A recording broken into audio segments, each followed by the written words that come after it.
Hello, my name is Gabriella Hardy, and welcome to my TED Talk. I would like to talk to you all about adverse childhood experiences, also known as ACEs. ACEs are traumatic events that occur during childhood, typically between the ages of 0 and 17. A adverse childhood experience can be violence or abuse, mental health problems, parental separation, or household members being in jail or prison. These are just some examples of dramatic events children in our classroom could be going through, and we have no idea. Data from the 2016 National Survey of Children's Health conducted a study and concluded that economic hardship and divorce was the most common adversities reported nationally in all states. I personally can agree to this study because I was raised by a single mother once. My parents were divorced at age 5. At the time when it happened, due to my age, I wasn't fully aware of my feelings towards my parents being separated, especially because my dad was not around to begin with. But when I turned 10, I started having intense feelings of fear and severe panic attacks when going to see him due to the court agreements of seeing him every weekend. Having gone through this experience, I feel drawn to help students also going through the same situation in their own life. The most important thing for a child to feel is safe and secure and have something consistent. Consistency is key. In my classroom, I try to focus on promoting a caring, supportive relationship and model social emotional skills that will help my students through these adversities.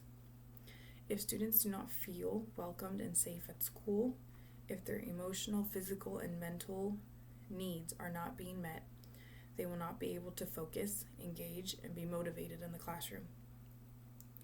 Students who come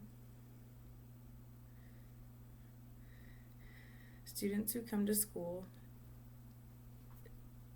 dysregulated cannot access the executive function they need to pay attention. According to Lori DeSantis, supporting students affected by trauma, most students need emotional support and resources, and most of them do not have IEPs or 504s. We need to build relationship and trust, not discipline and punishment, when these students do feel dysregulated and like the world is falling apart, because for them, it is their whole world. We need to build relationships and trust. As teachers, when students do not perform academically and need intervention, we do everything possible to help them. We might get frustrated, but we don't punish them just because they don't know it. So why should we punish them when they don't know how to self-regulate their emotions? When dealing with things we as adults have a hard time dealing with.